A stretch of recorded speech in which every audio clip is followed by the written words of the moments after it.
जिस तरह की भी कोशिश की अपने घर से उनको अपनी शान के मुताबिक अता फरमा,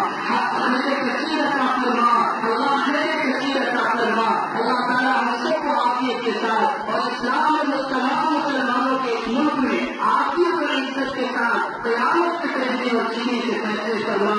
हम सब की तरफ से हुजूर पाक सल्लल्लाहु अलैहि वसल्लम की खिदमत में दुरूद और सलाम का नजराना पहुंचा। सुब्हान रब्बिका रब्बिल इज्जति अम्मा यसिफून व सलामुन अलल मुरसलीन वल्हम्दुलिल्लाह। आप फौलियत रख सकते हो, रास्ता किस तरह से बनवा सकते हो, आगे बढ़ने का नज़्म कर सकते हो, जरूर करें। जो लोग पानी की खिदमत पर मामूर हैं वो अपनी खिदमत अच्छी तरह के निजाम में मैं उन सारे लोगों का मशहूर हूँ, अपनी माओ बहनों का मशहूर हूँ।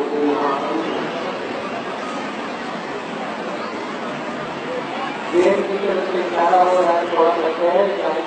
आगे सीधे तरफ से मजमा असल में आपका वही हो रहा है। आप लोग जरा तक याद रखें, एहतियात से आगे बढ़ें।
दोस्तों सब्सक्राइब कीजिए तहरीका न्यूज़ 7 को और प्रेस कीजिए इस घंटे को।